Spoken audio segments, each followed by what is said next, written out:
Hey, what's up, world, and welcome to the 94th edition of the Take One Podcast. I am your host, August C. Jones here, and today we're going to cover a few things and whatnot. I wanted to do a podcast kind of like later on in the week, last week, like around like Thursday-ish, Friday, but I didn't end up doing it, so there's a few things that had dropped that I wanted to touch on, so I'm going to touch on it on this episode today. So I'm going to be talking about the new trailers that dropped, some new information about Iron Fist Season 3. Put a question mark on that. And then we're going to get into the box office segment as we do every week. So let's go ahead and jump right into it. So basically, the new trailer, the second trailer to Glass, which is the film to complete, I guess you could say complete, but I don't know how it ends, but the movie to round up the trilogy that is of Unbreakable, Split, and now we got Glass. For those who haven't seen those movies, I guess you could say it's a bit of a spoiler, but kind of not. So basically, three characters from all those movies, probably a few more characters, but are all collaborating into this one film. And this trailer was way better than the first trailer. And the first trailer was awesome. I think we got the first trailer at Comic-Con this year. And this one just blew my socks off. Like, I'm watching this and I'm like, this movie looks incredible. I just watched it before I cut on the microphone and whatnot. And the thing that rang in my mind was, it reminds me of BVS.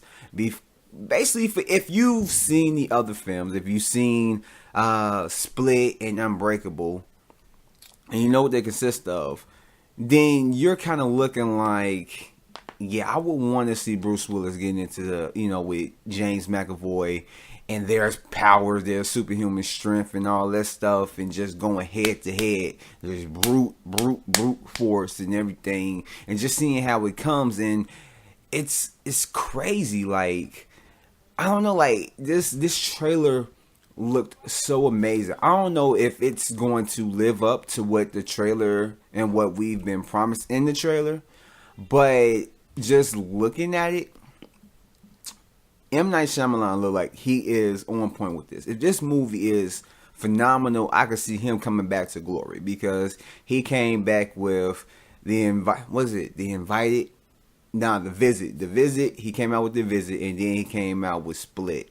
And both of those movies, fans and critics liked. I liked them both. Split more than The Visit. But yeah, if he can go 3 for 3, I think we may have something here. And he seemed to have been going, a bit smaller when he came back, with The Visit being like a found footage film, and then we got Split being the way it was, a little bit more higher budget, but it was contained in a small room, so it was really low budget, besides, paying James McAvoy, which he's not making crazy amounts, but he's going to get paid a little bit more. But in a sense, it still was a small movie. It didn't contain, us going to this place, that place, this place, and all that stuff. And this movie, like, it gets a little bit grander or whatever, but I don't know. It looks pretty good. Like, I don't know the budget, but it looks good for what it is. It shows scenes where, like, it doesn't really show the full scene of them actually going against each other. It show Kevin, I think that's his name, yeah, Kevin, and Bruce Willis's character, like, literally about to go at it, but it kind of like, goes away and cuts to different scenes or whatever. But man, I really cannot wait to see this film. It looks like it's going to be really good. Like, it's going to be something to witness. I can tell that this is going to be the first, I ain't going to say blockbuster. It's going to be the first big film of 2019. It's going to be one of those films where I think a lot of people are going to go definitely Thursday to go see it. If not, they're going to definitely go see it on Friday, because even just a lot of people who like Split, more than likely haven't seen Unbreakable, may end up just going to go see this movie because they like James McAvoy's character in Split and they like that movie, so they're going to go see this because it has the same character up in there. So, and I just like how they kind of address the whole thing of finding out what brings the different personalities out, like different lights or whatever bring out different personalities, and that to me is, I don't know, like that's a cool. It's cool, especially with Samuel L. Jackson's character, Mr. Glass, coming out and using that so that he can talk to the Beast, so that he can use the Beast to basically do what he needs to get done, you know. And this movie seems like it's doing something that BVS didn't do, or is going to do it better, which is having Mr. Glass manipulate the two forces in the movie, which he is getting the Beast on his side to do his bidding in a sense, and he's getting Bruce Willis's character to go at him so that more than likely he can eliminate him. So it literally looks like it's setting up to be something better than what we got in BVS. But overall, I love the trailer. It looks crazy good, and I hope the movie is crazy good because I'm really looking forward to this movie. And so let's go ahead and jump into the other trailer that dropped. Is it more of a teaser trailer? More of a teaser trailer because I'm pretty sure that they don't have a crazy amount of stuff done with it as far as right now. But we got our first look, our first glimpse, our first gander at Aladdin, the live action Aladdin movie, which is coming out next year, March 20, not March, May 29th, 2019. May 29th, 2019. And it really doesn't show much. It shows the scene up in the cartoon, up in the movie, the original cartoon movie where Jafar tricks Aladdin to go into the cave for him to retrieve the lamp, or, you know, just the riches or whatever. And it shows him going up into there. And you don't really see Jafar. You don't see how he look, but you do see some henchmen or whatever as he's going into there. You hear the tiger. Yeah, I think it's the tiger's voice as he's going up in there. But you know, the tiger speaks before he goes up in there and let them know that don't touch anything else. Don't touch no thing. No, don't touch nothing but the lamp. And only what I think is like the Pierce of Hearts or something like that can go up in there and retrieve that. So it's basically just the tiger giving them the warning.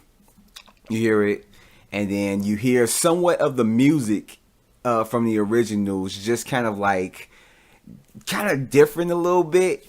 And then the last shot is we get Aladdin going toward the lamp, reaching for it slowly, and then it cuts out. And just the visual effects of what they showed us looks pretty damn good. If it's on par with what they did with, I wouldn't say Beauty and the Beast. I did like what they did with that as far as the visuals and everything else. But even like the Jungle Book and stuff, I am going to be satisfied because it looks like they did a lot on this. It seems like they're going to go above and beyond with bringing us a great visual in this movie. And I hope that everything around it is good. I hope the humor is there, just like it was up in the original film. I hope that the likable characters are there, just like it was in the original film, because, you know, they're going to have to change around some stuff. They're going to have to add some stuff. They're going to have to take some stuff out. I hope the actors can bring out these characters and make them just as likable as the original film. I hope the music is good. I hope this movie is highly enjoyable for me. But I mean, that's yet to see because this movie we're still some months away. So I don't know. I'm really looking forward to it. I like what we've been presented so far. I just really want to see what they have to offer within a full-on trailer, because we don't have Robin Williams as the genie. We have Will Smith, and he's giving his own little flavor. So I can't wait to see that and just everything that this film has to offer. So yeah, this is looks like they're starting off on the right foot. But let's go ahead and jump into show news. So basically, last week it was given to us that the third season of Iron Fist is not going to happen on Netflix. But let's get more into that. So, as if you are a fan of Marvel and the MCU, or just comic book movies, comic books, anything that has to do with superheroes, you've probably already seen, the Netflix shows or whatnot, and you've probably already seen Iron Fist season 1. And you're probably like majority of people, and just was like, yeah, that's not good. It's not good. Not good. It had some enjoyable parts, but overall, it just was not good. Season 2 came around, and I haven't seen it personally yet, but I heard that it is superior to the first season. So I'm like, okay, that's a good thing. So when I get around to watching it, I have something to look forward to. But now we've been hitting with this news that season 3 isn't going to come around, because Netflix has axed it, said that it will not happen on Netflix, that is it. So that leaves a few options for the character and just the supporting characters connected to the Iron Fist series. So when we look into it, Iron Fist may end up being, I guess you could say, cameos in the other Netflix shows. Maybe Jessica Jones season 3, Luke Cage season 3, Daredevil season 4. Since season 3 is, I think, dropping this week. And basically, that's really all the options that we have for it as far as Netflix. If the Defenders season 2 is coming out, they're more than likely going to, of course, he's going to be on there. But then also you got the other characters, which you got, Colleen. What are you going to do with her? Is she going to accompany him, or is she going to show up on a season, an episode 2 of Daredevil, Jessica Jones or something like that? Like, how is that going to happen? So, and from what I hear is that, of course, with every season to a show, it leaves off on a cliffhanger, has certain questions that are unanswered that is set up to be answered within the next season. So there are questions that need to be answered within the season that the season leaves off at, that I was hoping to get picked up in the third season. But now, since we're not going to have it, it's like, are we going to continue certain storylines or certain things that were cliff hung up in like another person's series or something like that? Because I can't see them trying to dig too much into the mystic arts on Luke Cage or Jessica Jones or something like that. Maybe, Defender season 2, maybe, I don't know. Maybe they do a Heroes for Hire. Maybe there's different options that they can do. But we also have the Disney streaming service coming out next year, which they do plan to do a whole bunch of high budgeted, I guess you could say, mini series, or just not seasons, not series that have seasons, but just a series that have maybe 10 episodes for this character, and then that's it, and then we move to this character, 10 episodes, and that's it. Maybe they have something like that. Maybe they take the character of Iron Fist and move him to the streaming service. Maybe they continue season 3 on that service. So I don't know. There's different options. It's kind of sad to hear that, you can't do anything else with season 3, especially when season 2 was better than season 1. But I mean, that's the way the cookie crumbles. Maybe it just wasn't getting enough viewers, because just season 1 of Iron Fist, it kind of left a bad taste in people's mouths. They didn't know where it was going to go. how it was going to go, and it just, I guess a lot of people just rubbed the wrong way with it and just was like, you know what, I'm just not going to watch the second one, and maybe that's just what it was. I mean, it could be a whole bunch of things, but I mean, hopefully we see this character in another way, whether it be on a streaming service or in other people's series on Netflix. Hopefully we get that. Or hopefully it might end up changing their minds and be like, okay, well, season 3 is back on and blah, blah, blah. So, I don't know. But it is kind of crazy. And so, with that said, let's go over here to the box office segment. And, like, every week, when I talk about the box office segment, I do it in a certain format. I give you my predictions from last week.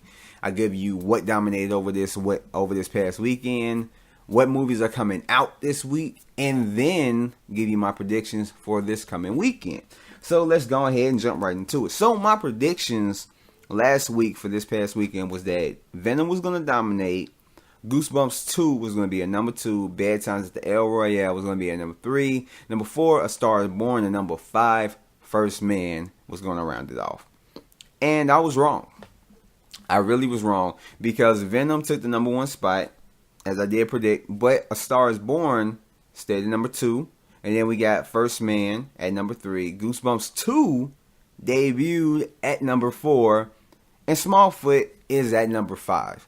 And then we did get Bad Times at the El Royale, wasn't too far behind, which it came in at number 7. So Venom did over the weekend $35.7 million, domestically $142, and worldwide $378 million. A Star is Born did $28 million, domestically $94 million, and worldwide $135 million. First Man did $16.5 million, domestically $16.5 million, worldwide $25 million. Goosebumps 2 Haunted Halloween over the weekend did $16 million and worldwide $19 million. Smallfoot, rounding off the top 5, $9.3 million, domestically $57 million, and worldwide did $110 million. And Bad Times El Royale over the weekend did $7.2 million and worldwide $11 million. Now, looking at this, I don't know. I thought that people liked the first Goosebumps enough to where it would have been a number 2, but man, to see it debut at number 4, yeah, that's kind of rough right there. I mean, it didn't do too bad, but 16 million, yeah, I thought it was gonna do better. I really did. First Man wasn't that far behind, so if First Man was a little bit further down, then Goosebumps 2 would have made the number 3 spot, but it wasn't that far after it. So I don't know, like that's truly crazy. But from what I hear, A Star is Born is a good film. I'm deciding whether I want to go see it tonight. But I mean, I don't know. I mean, I'm glad that the movie did good. We got 2 movies that came out the same weekend, taking the number 1, number 2 spot. But I thought that Bad Times at El Royale was going to make it in the top 5 and ended up coming in at number 7. So, I don't know. Like, I enjoyed the movie. Maybe a lot of people didn't enjoy it or whatnot. They probably thought it was going to be more crazy than what it was. But, hey, I mean, it's whatever. But, hey, the thing that just really stands out to me is that I really thought that Goosebumps was going to be there. And it really wasn't. But Smallfoot did stay in the top 5. Even though this is going to be his last weekend in the top 5. But it stayed in the top 5. So, yeah. So, let's go ahead and jump right into it. What's coming out this week is Halloween, which, like I stated before, it is a sequel to the first Halloween film by John Carpenter. It is a sequel. This is literally part 2, not part 10 or how many other Halloween movies that were out. But this movie is disregarding Hollywood. Halloween 2 through Resurrection. And of course, them god awful, what is it, Rob Zombie Halloween films. Those ain't even in the picture. Those ain't even, when you mention Halloween, those don't even get thought of. So fuck those movies. But Halloween 2 through Halloween Resurrection is literally throwing all that in the trash. All that continuity that was put up in those films, don't even think about it. So it's Halloween and Halloween. I will never get over that. I really won't. I will not get over that. They could have put a little subtitle, return. Well, they already had to return to Michael Myers. They could have just called this movie Michael Myers. I mean, anybody that think about this movie, you know, a lot of times people, just like with Nightmare on Elm Street or Friday the 13th, what would we say? You know, oh, Jason is on or Freddy is on. We don't really say, you know, it's a lot of times we have to think like, damn, it do have an official title. Nightmare on Elm Street, Halloween, Friday the 13th. It does have official titles. Even Chucky, Child's Play. You know, the name of the killer has became bigger than the actual name of the franchise that it's a part of or that they're a part of. But yeah, so Halloween 2019. I'm gonna just call it that. 2018. I'm sorry. Halloween 2018 is coming out this weekend. I'm sorry. I just had to go on that little mini rant, which is, like I said, sequel to first Halloween. Michael Myers is back. And Laurie Strode is waiting for him, and they bump heads. Bam. Then you get Can You Ever Forgive Me, which is Melissa McCarthy. She's playing a woman who is trying to make money, and she can't make money off of her writing, so she uses other people's writings to get paid off of that, and ends up basically getting caught up in the game, and she's trying to figure out a way out of it. Which actually seems pretty good because it seems like it's different from a lot of the roles that she's been in. Because if you've seen her within the past years, you already know that she really just strictly sticks to comedy. So this is something that really interests me because it's not something that's in her wheelhouse. I don't know if she's ever been in anything that has been serious to this point, but this look like it's gonna be. It look like it's gonna be good. So I'm definitely gonna go check that out. Mid-90s. It's a movie by Jonah Hill, written and directed by him, and it's just about this little kid and just him going through just, you know, his life, you know, in the mid-90s as a white kid, and he's hanging around with black kids, and, you know, just how life it was back in the 90s. And then The Hate U Give comes out worldwide this week. I mean, we would be able to see it last week. I just seen it Sunday. It's actually a pretty damn good movie. But it opens worldwide because it was at select theaters last week. So it opens worldwide this week, so you can go and purchase your ticket and go ahead and go see it. And so with those, let me go ahead and put out my weekend predictions and then end off this podcast. So this weekend, I know that Halloween 2018 is going to take the number 1 spot. Venom is going to get dropped down to number 2. The Hate U Give, I'm being optimistic about this. I want this movie to be in the top 5. And I think that it may have enough buzz in order to get into the top 5, at least, or at the most, at number 3. I would be surprised if it beats Venom for the number 2 spot. But I think that it's, at the most, it's going to be at number 3. So I'm going to put it at number 3. I'm taking a gamble, but I think it's going to be at number 3. Number 4, I have A Star Is Born. And then number 5, First Man. So again, that's Halloween 2018 at number 1, number 2, Venom, number 3, The Hate U Give, number 4, A Star Is Born, and number 5, First Man. And that is my top 5, and I am sticking to it enough to where I can end this podcast. So thank you guys for listening, and all that good stuff. I appreciate it. I appreciate your ears. And I will be dropping another podcast this week. Hopefully some more juicy and good stuff drop, movies, shows, or whatever, music or whatever.